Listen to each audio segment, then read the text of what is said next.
Do you feel like your work isn't good enough, or you have too much competition and you're unsure of how to stand out or why a client would even choose you?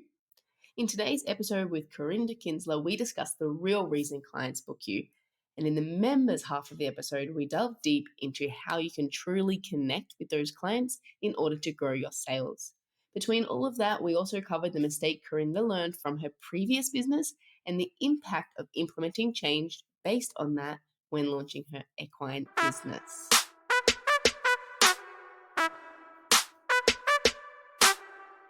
Welcome to the Pet Photographers Club. Tune in as experts share their insights to help grow your business with higher sales, creative marketing, and kick-ass business strategies.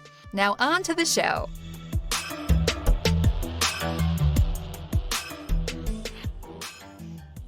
Hello and welcome back to the Pet Photographers Club. I'm your host, Kirsty McConnell, and today I'm chatting to Karinda Kinsler of Master Your Mind and Money with Karinda K. Welcome to the club, Karinda. Yes, thanks for having me. So nice to have you on the show. For the listener, you guys, we were just talking the other day and I realized, hey, you've actually never been on the podcast. I've had you at like the last few conferences and we're trying to organize a meetup for next year. And yet for some reason I hadn't managed to snag Karinda on the show. So I'm excited to have you here today. For the listener who doesn't know you, Karinda, let's actually just go back to like the very beginning of your photography career and give us just a really quick snapshot of what business looked like for you when you very first started. Yeah, so this is year 11 in business. I started out as primarily a wedding and a newborn photographer, funny enough. But before I started my business, I actually worked for a livestock photographer and photographed livestock shows. That's something most people don't know about me. I do have an animal science degree, so that's how I got involved in the livestock show photography thing, originally just as an assistant. And then the owner of the company contacted me and was like, hey, you're taking pictures now. You should come work for us. And I did. And I went and I worked with them and learned so much from them. But I was like, this is really hard working for someone else. I could do this myself and make way more money. So I started my own business and I just went into it totally blindly, not knowing what I was doing. And then after like 5 years of doing weddings and babies, because, that's what you do when you're a photographer, I thought, this is silly. Why am I not photographing what I love, which is horses? And I made the swap to equine photography. And I actually decided to do that overnight.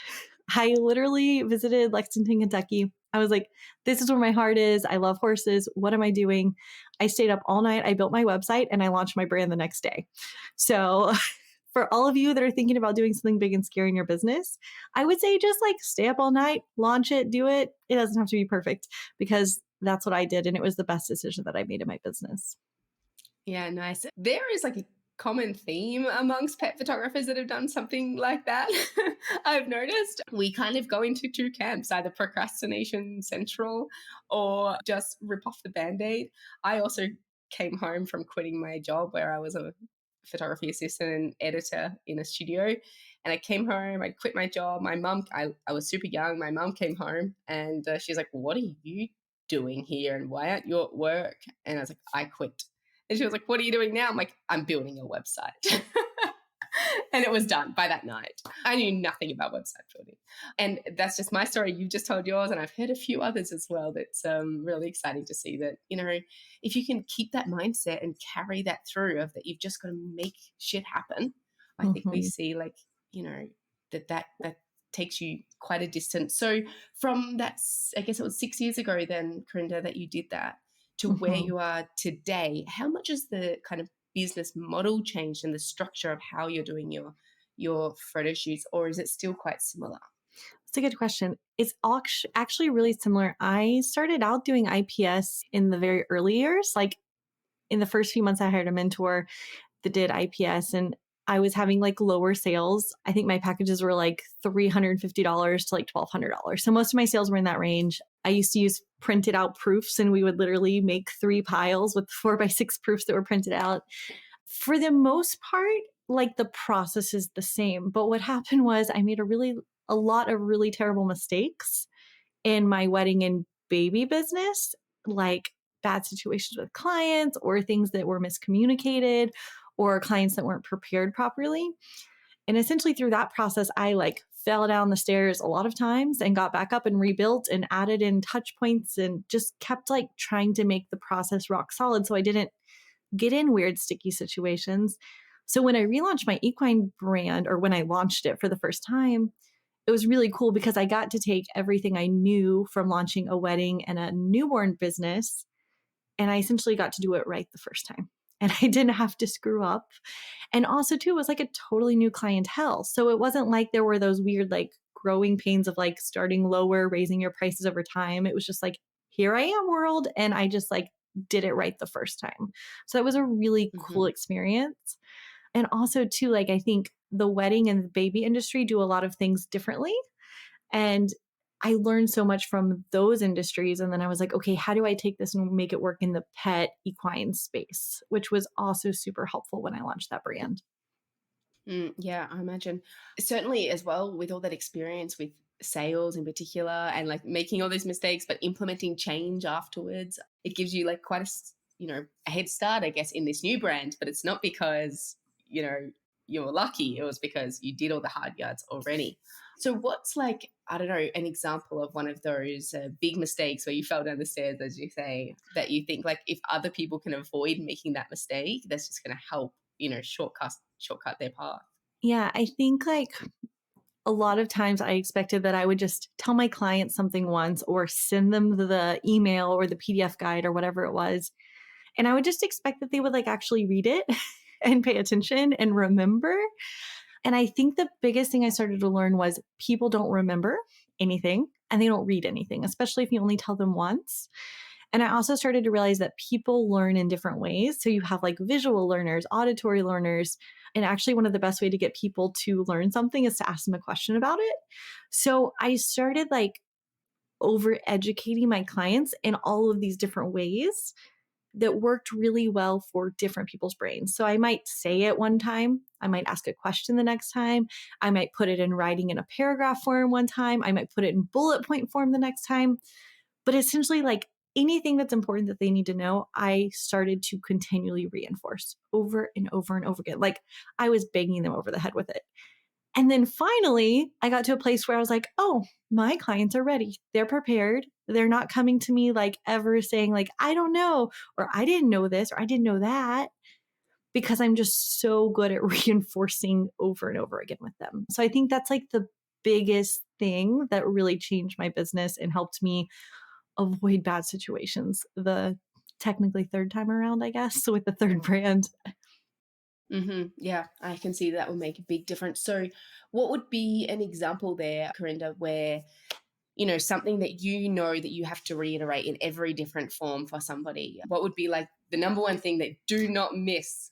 Yeah. So for me, it's the fact that they're going to spend more money at the reveal and they're going to buy wall art at the reveal and they're going to buy those albums at the reveal because everything I do is for the sale and everything serves a purpose to get me to the sale. So every piece of the system is for that end goal. So essentially, like I'm always constantly reminding them, reiterating, planting seeds about the sale. So every piece through the process. And actually, I use the rule of eight. I don't know if you've heard about like the rule of eight in marketing where they say, or in sales, sorry. In the world of sales, they say you have to ask for the sale 8 times before you get a yes on average. So I essentially took that idea when I learned it and I was like, this makes sense. If I can ask my clients for the sale 8 times throughout the process, when it comes time for the sale to actually happen, they're going to be ready to say yes because I've already asked them all these other times. So that's kind of how I took that rule and I used it in my business. And I think the real basis behind the asking for the sale 8 times is just that people have to be exposed to an idea 8 times before they're ready to commit to it. So I think that this kind of is reflective in a lot of places in our business, from our sales process to our marketing, even before our clients even contact us. They need to be presented with a chance to buy from us 8 times before they're ready to buy from us often. So I use that a lot. And I always am asking myself, am I doing this at least 8 times? And really, I should do it more than 8 times because if I mess up a couple times or if I forget a couple of the steps, I know that there's still 8 things to fall back on. So that's kind of how I think about reiterating to my clients. I find it really interesting that you use or that is your primary thing that it that you said, the biggest change that you did was making sure that, you used a different language that spoke to every type of client in every kind of way to talk about what they're going to buy. But you don't have a price list that you show your clients, and you Mhm. don't send any PDFs, and you don't anything like that. You don't do. I'm aware of that much. Now the listener is as well. So what is your approach to making sure that they understand that it's going to be a big spend without actually showing them the numbers? Yeah. So I don't have a price list. That is correct. A lot of people hear that and the eyes pop out of their head. But the reason is a price list is just like a bunch of random numbers, and it's like reading a different language for people. They don't really understand it. So instead, what I do is I talk about things in a way that's easy for them to understand. So if I show you a price list that says like 40 by 60 canvas is $6,000, you're probably going to look at it and be like, that girl's crazy. But if I'm having a conversation with you and I'm getting to know you and I'm, asking you about your needs and your wants and your desires, and then I say to you, hey, I know you told me about how special it is that you love to go hiking with your dog up this mountain. And I know you said you have this space over your fireplace that you were saying you might like to put a portrait. I think if we did a really cool portrait of you and your dog hiking up the side of that mountain, a really big vertical image, probably like 60 inches or so over that fireplace, I think that would just make your heart sing each and every day. And then when we come to talk about pricing and I say, hey, by the way, based on what we talked about putting that giant 60-inch canvas over your fireplace, you're probably going to invest around $6,000 on a piece of art like that. They get it. And all of a sudden, that $6,000 is like, oh, of course, no big deal. That's going to be amazing and epic and like so cool. And I can see it and now I can't unsee it. So I have to have it. So it's just like talking about your pricing with context, with emotion, with value, painting the picture of it, and then sharing the investment on that, but doing it from the very first conversation. So this starts like from the time that your client contacts you, when you get them on the phone or when you send them booking information, whatever it is for you, that starts there. And then the rest of the process, you're just reinforcing that idea. You're just talking about that again and again and again. So when it comes time to swipe their credit card for $6,000 for one photo, they're like, cool, here it is. And they don't think about it because they know. So it's really just about putting it into a way your clients can understand it. hmm Okay, so I'm hearing the listeners all being like picking up their jaws from the ground, especially if they haven't tuned into one of our conferences or somewhere else that they've heard you or on your own podcast. So, okay, just let's back up a step. First of all, for anybody that's listening that is thinking, holy crap, how would I ever be comfortable enough to say to my client, oh, and by the way, that canvas that you really want, because I've told you how much you really want it, that's going to be $6,000. For that listener, for the person saying like, shit, will I ever be able to say that? Or do I have to have prices at $6,000? But let's pretend that they do. Okay. Let's pretend Okay. everybody wants to be selling a $6,000 canvas or whatever it is. Mm-hmm. How do you respond to that? How do you say to them, how do they deal with that feeling uncomfortable around it? Yeah. So this is a mindset thing, 100% a money mindset thing. I had Karinda 6 years ago could not have said this, what I just said. I would have like been talking on this podcast, just saying $6,000 would have made me cringe. It's a money mindset thing. So first of all, it's a mindset thing. And if big numbers scare you, or if you hear somebody say big numbers, or you think about saying big numbers and it terrifies you, you need to consider why on earth it scares you. Because number one, by being scared of big numbers, you're just leaving money on the table. And you're also saying, like, I don't want to make a lot of money because I'm scared of money. So therefore, I'm not going to put those high price things on my price list. So there's a lot of mindset stuff that goes along with that to begin with. But secondly, like, if it scares you and you're like, I don't know what to do, just put it on your price list. Put a luxury product out there. Put those high end products out there that you're thinking and looking at, like, those are really pretty, but my clients will never buy them. Just put it on your price list. If they never buy them, so what? but I can guarantee you, you'll finally sell one and then you'll be like, oh, I'm addicted. This is the best thing on earth.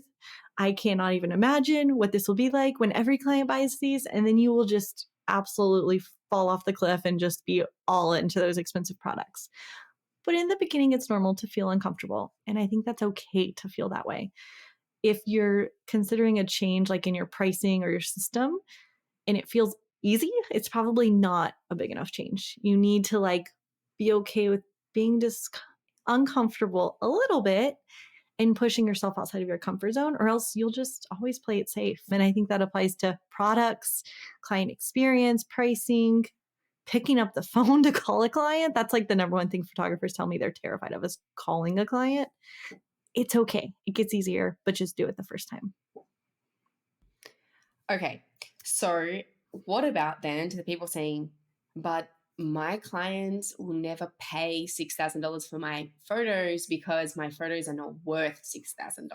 Ooh, I think that's a great question. So I was on the phone the other day with somebody and they kept bringing up the quality of their photos. And I just kept saying to them, your clients don't know. They don't care.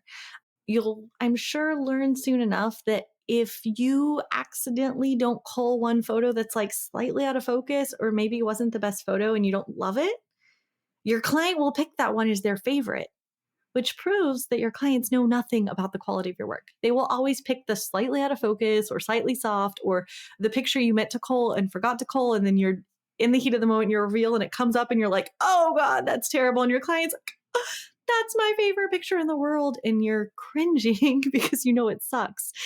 So your clients don't know.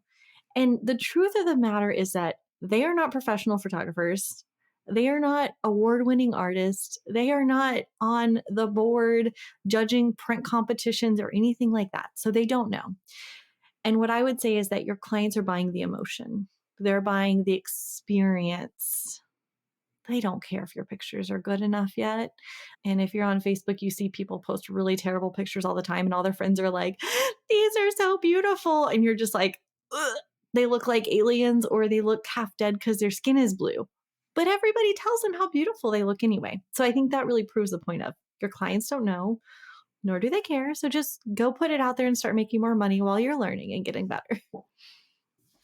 Yeah, I think that's really great advice. And I was laughing so hard when you were saying, like, your clients don't know. I've clearly been of that mindset for a long time, and probably guys don't necessarily do this like I did, but I didn't put any time or educational effort into improving my photography ever. I've never done that.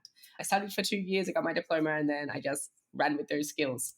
And I realized just yesterday, because I was uploading the photos that I took last week or the week before, when I was in Austria with a bunch of other pet photographers, big names, guys that you all know and you all love the work of, and I also love the work of, and we all shot like the dogs that were there all at the same time with the same lighting conditions, with the same background, with the same dog model, everything. And I also took a couple of photos and I uploaded them yesterday, and I was looking at them and I was like, I'm not sharing these with the guys. Like, they're real photographers. They can see everything that I can see that's wrong in this photo. Not like my normal clients. They would just be like, oh, little Mickey is so cute. But these clients, they're not real clients. They were just my friends, but they can see it. And that's when I Mhm. realized how much I rely on my clients not seeing the photography the same way we do. And the truth is, your clients, as you were just saying, Karinda, our clients are not photographers unless Yeah. you're in that situation. But guys, these people were not paying me. We were just hanging out. So yeah, I totally agree with that. That, in order to make money, all you have to do is capture that connection and that personality that the pet owner sees in their own pet, and then that's it. That's all that they need, really. I want to go into this a little bit deeper, Corinda, and talking about why people would choose you, and buying your why, and all of this kind of thing that we mentioned at this, to each other before we press recording. I want to get into that deeper, but I am going to save that for the members and a bunch of other things that I want to ask you in that half of the episode as well. So for now, we're going to wrap up part one. Before we do that, please tell the listeners where they can find you, how they can hear more of your great information that you have to share and knowledge, and then we'll go from there. Yeah. So our coaching program is called Master Your Mind and Money. We have a podcast called Mindset and Money Mastery for photographers. So make sure you check that out and listen, because I actually have a whole episode about why I don't use a price list. So if your eyes are still popping out of your head, check that one out because it will bring a lot of clarity to that topic. Awesome. And don't worry, guys, if you missed anything, I did take all the notes for you. So just head on over to the petphotographersclub.com/the-podcast, and you can search for Karinda. This should be season 15, episode 3, if you want to search by episode number instead. That is it for part 1 of this episode. Of course, if you are a member of the club, you can continue listening to part 2 in the member zone or via your private RSS feed in your favorite podcast player. Don't forget, if you're not a member yet, you can join today. It's just $10 a month, and membership includes loads of perks and bonus content. So head on over to thepetphotographersclub.com/join to find out more. Thanks for listening to the Pet Photographers Club. To subscribe to the podcast, check out other episodes, and keep up to date, head to thepetphotographersclub.com.